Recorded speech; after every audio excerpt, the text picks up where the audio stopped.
Greetings fellow adventurers, I'm Amy and today we'll talk about our first manhwa, and maybe I said that wrong, Heeran Love Song. In this deep story we have an empire collapsing in many intrigues, and we also have Soru, a princess who is hated by everyone and very desired by demons. This manhwa brings a lot of drama and big reflections as well. How far can we go when self-sacrificing? When does it start to affect our health? We will cover this and much more. Let's first check out this character background and then jump to the reflections. And if the time is tight, don't forget to check out the timestamps on my description.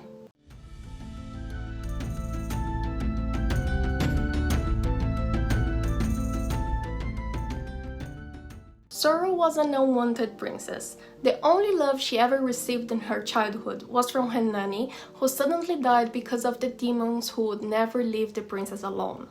Since she was the only one able to hear and see them, everyone thought she was haunted and a big nightmare to have around. Because of that, Soru grew up with no support, only from a demon somehow, but from humans she only knew hate. Still, she did not desire them any harm. Instead, she wished for her own death so she could keep everyone safe. Eventually, she meets a man who the demons don't like to stay nearby. But even if that's true, there was still a demon who wanted her and would measure no efforts to achieve his goals. It turns out that Soru actually had some powers and she could help others with it. However, things were not as simple as it seems. This power led to self-sacrifice, pain, and it took a good time for Soru to learn how to manage this power in a more responsible way. Soru's story in Heeran Love Song gives us a lot to think about in terms of how we balance self-care and self-sacrifice.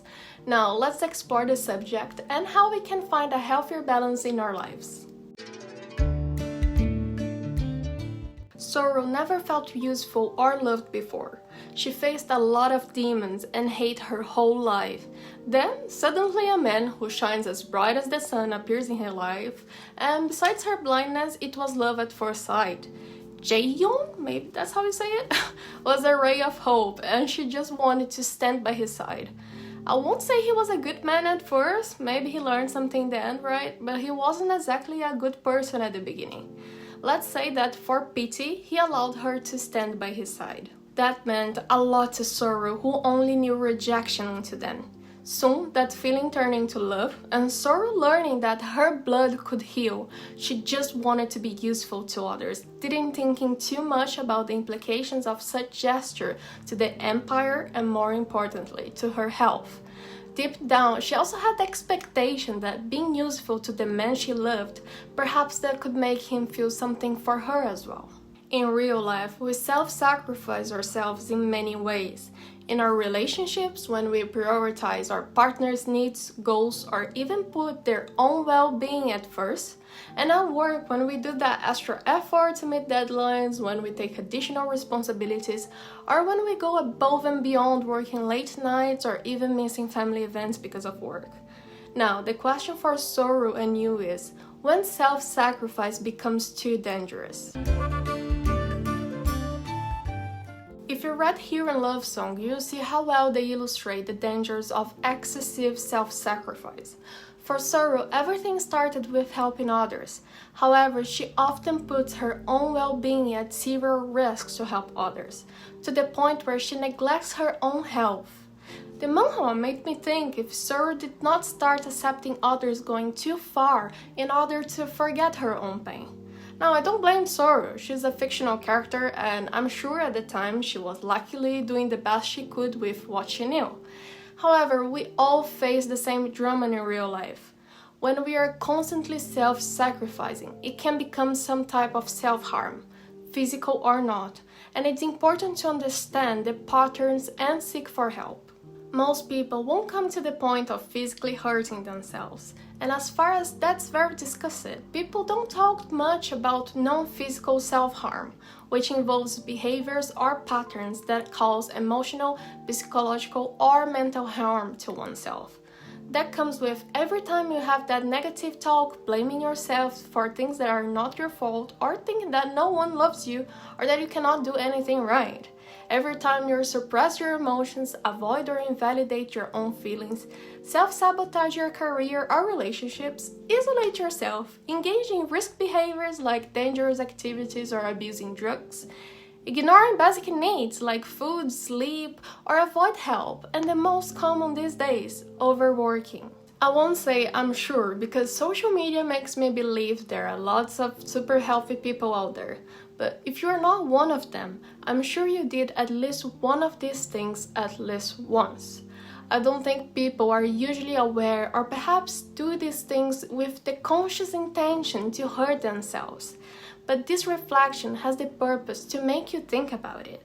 How many times did you neglect yourself in some way because you started to think, what's the point? Or constantly thought that you would change or do something later, but this later never came. While Sorrow's journey shows how difficult it can be to manage these pressures, it's important to recognize the signs and reach out for help. There are many ways to care for oneself and avoid these harmful patterns, which we will see next. Now let's close the video with a positive view regarding what you can do to ensure you don't abuse too much of your self-sacrifice. First, set boundaries. Learn to say no to avoid burnout or resentment. You need to know your limits and communicate them clearly. Second, prioritize your needs. When we have loads of empathy, it's common to think too much about the other person, but make sure to don't forget yourself. Third, take care of your physical health by eating, sleeping, and exercising.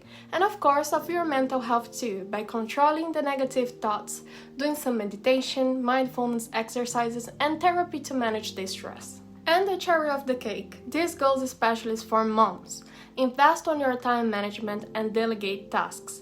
What I mean by that is to ensure you allocate specific time for self-care and relaxation, and also don't take everything on your shoulders. Learn to share responsibilities, share the house tasks for example.